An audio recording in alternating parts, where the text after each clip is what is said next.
Obviously, I'm a Yankees fan, so I'd love to see him. It's almost like legacy of like the NFL versus. But I definitely think that Baker could be a really good player for the Panthers moving forward. Did I say Oreos? There's a lot of questions I have about Mahomes. Looks like a kid playing Madden. Turning point in the game is the 13-second drive. They play very hard, even though they're terrible. He's a good pick. For sure he's going to be a good player. But I can't argue against the Jamar Chase pick. They made moves saying we're going to win this year, at least get into the playoffs. I'm going with my guy, Corey Seager. So glad. What's good, y'all? My name is Austin Drummond, and I play rugby for the University of Notre Dame. And you're listening to The Outsider's Opinion with Austin and Kevin.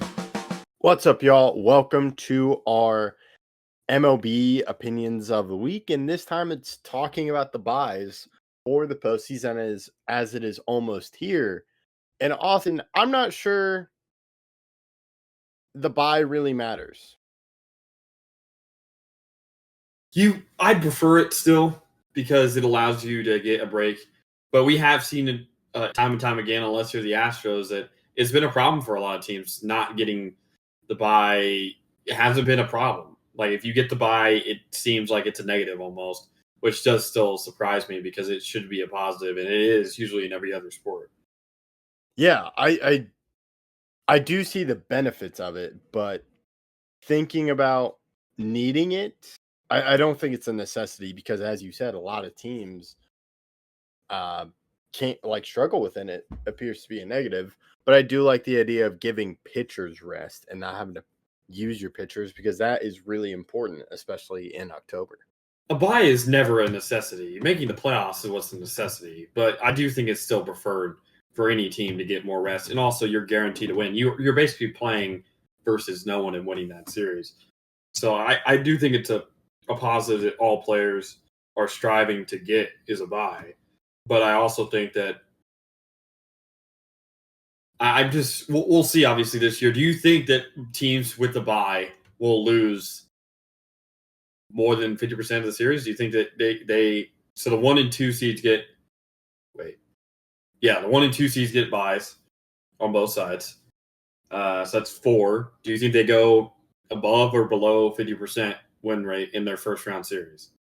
I want to say below because I don't think a lot of teams have figured out what to do with the bye. I'm going to go above. I think this year is – I don't necessarily think that the bye is the reason why they're losing. I think it's more matchup based. And I don't know if the bye is something you really, really have to adjust for because there's really buys in between series. I mean, if you sweep a team, the next team you play against would go 7, right? Like let's say you go into the World Series, you sweep the ALCS, and the NLCS goes 7 games. I don't think that's necessarily a disadvantage because you swept your team and they had to go through a 7-game series, which is really what that is. You don't have to sweat going through a playoff round and you get an extra break. Well, they have to go through a 3-game series where, again, if they lose 1 game, well, now they're playing for their lives. So I still think it's a positive to play less series in the playoffs and obviously go through the bye. Yeah, it's very interesting with the bye. I don't think it's terrible, but I think it's something new with the MLB teams that a lot of managers aren't really sure. And yes, they do get it, but it's something new to them just to start the playoffs. So I think some managers are faster to adjust to it than others are. Well, sure, that's true with anything in the sport, but I don't necessarily think that it's a negative to get a bye. I don't think it's a negative. It's just pushing your team to get it to me. I think it's good if you get it. It's not bad if you get it. It's neutral to me.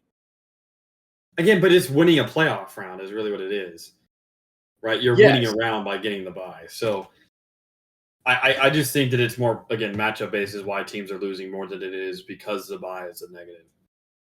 But I agree, it's more matchup based. But if I'm looking at the NL, you have the Phillies at 92 and then the Brewers at 95. If I'm the Phillies, I'm gonna go, okay, we're in the playoffs. It'd be great if we got the bye, but I'm not gonna push it to where we do get the bye. Well, I mean, they're 4 games above the Dodgers. It's gonna be hard for them to. I don't know if they necessarily have to push for it. Or yeah, I forgot they're at the 2 seed. But same thing with the Dodgers. Or if you look at the AL, Either between the Mariners and Tigers, I'm more focused on But those getting teams the aren't playoffs. pushing for a bye. Those teams are pushing for their playoff lives. I mean, Seattle and the Tigers could still miss the playoffs, let alone get a bye. But whoever has the higher record would get the bye. Whoever has the higher record makes the playoffs. There's bigger fish to fry than getting the bye in their instance. I mean, if you look at the disparity between the first team out of playoffs at 84 wins in Seattle, that is 2 games. 2. That is not a big difference in games for you to be like, oh, we don't need to go for the bye. Well, it's not about the bye. You need to win no matter what, whether it's for the playoffs or the bye or not. It's true, but one of those teams is going to get the bye, and I think it's more they're just going to be happy getting in the playoffs, and if they get Well, the bye, sure, for their example, yes. But I think the better example is the Yankees, because do the Yankees either play as a top wildcard seed, or do they push to win the division, which would get them a bye? I think they definitely should push to win the division, 100%. I think for them it'd be more, hey, we're settled into the playoffs. Let's just make sure everyone's healthy. I don't think that's a good mindset, because at that point it's hard to get it back going, which a lot of people complain about the bye is that your players aren't as well rest, or rest doesn't really matter in baseball, especially for hitters, and that they need to stay warm or whatever. But you can't say like, oh, we need to try not to win these games, or like rest all our good players, because that's what it is. I mean, if you're resting all your good players, and that you're trying not to win the game. I think you're just focused on the bigger goal. It's not that you're not trying to win the game. What do you mean? I think you should make sure everybody's healthy, though, which would insinuate that those players shouldn't play as much. They're good players. Which would be more focused on the pitchers.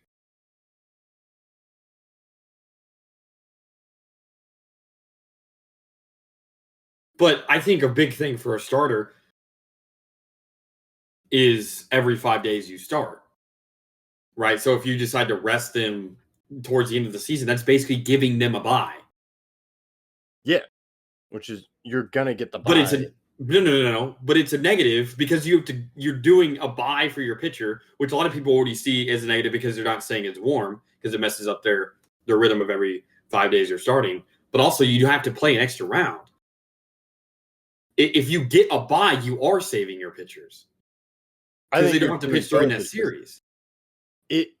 You're giving them a bye before the playoffs, or you either use it, then just you get the bye in the playoffs. It's 6-1, half a dozen the other with that. I disagree, because the playoffs are longer. They're more intense starts, and probably more starts for your best player. I think that way if you don't get the bye, you're still giving them rest for the longer playoffs. But you don't want the longer playoffs. The benefit of it, I don't think is there. I don't think there's a positive or negative to it. I think it's either you get the bye, great. If not, okay.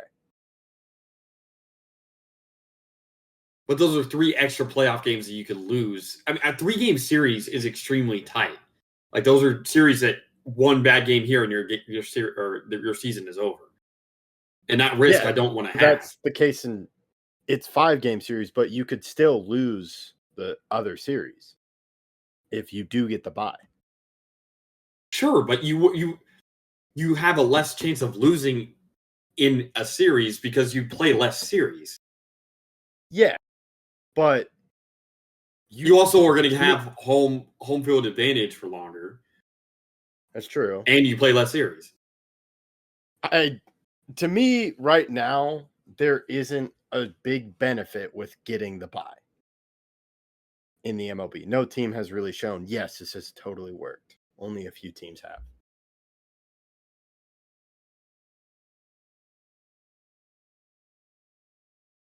Injuries have become a positive, or have had a positive increase in a lot of sports, and I just don't know why you'd play an extra playoff series, because those are the series where you would have the highest risk of injury.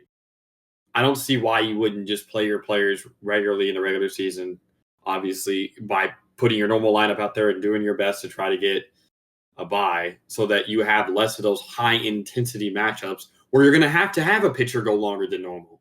If you just pitch your pitcher in those last couple games to try to make it and he pitches 6 innings of good ball, well, then you can give him to the bullpen and you're fine. But in the playoffs, like if it's Scooble, like obviously, like I said, they're fighting for the playoff lot, so this is different. But if they were fighting for a bye, well, in the first round of the playoffs, they're going to have a game where he needs to go a little bit longer than he should, or he's going to have to come in as a bullpen arm. But let's say he starts the first game, they win, they lose the second game. Well, in the third game, he's probably coming out of the bullpen at some point because he's your best pitcher, and you don't want to lose the entire season. But if you get that bye, well, then he doesn't have to have that moment where he has to, because that would mess him up for the next series. Because if he has to come in game 3 as a bullpen arm, well, he's not starting game 1 or game 2 of the next series. And then he's starting less games in that series. He's probably only starting 1 game of a 5-game series. When if you get the bye, he can start game 1 and game 4, and it's totally okay. You don't have to worry about messing that up. I would argue that if you give him rest in the regular season before the playoffs, you are getting more high intensity. I disagree because that's not how your arm works. It's not how your arm works. It's if you give him that rest and then he has to pitch in game 1 and then in game 3 out of the bullpen, he cannot pitch game 1 or game 2 of the next series. It's impossible. Your arm will not be ready by then. But and then you start game 3 and then maybe come out of the bullpen in game 5, but that's 1.5 games out of your best starter, which you don't want to. That's not what you want in that round. You want 2 games from your best 2 starters in that round if you go 5. You make the right point, but to me, the MLB teams with the buys haven't shown statistically that the buy is that much better. This could change it. I don't think that's because of the buy is not as good. I just think that's the teams that have gotten buys have not been better than the teams they're playing against. They've not had good matchups. I don't think that's because the buy is a neutral. I just think that the matchups have not led to those teams winning the series. We'll have to see. I think it's a give and take option, and we just have to see more evidence. And that I see it continuing that way. So I have it under 50%. I find it hard to believe that either the Brewers or Phillies lose in the first round. And then I think at least one of the 2 teams to get a bye in the AL will win the first round. Yeah. ALDS or NLDS. I wouldn't be too surprised, but we'll just have to see. So we'll see. That concludes our episode. Let us know your thoughts in the comments. We appreciate you listening to Outsiders Opinions.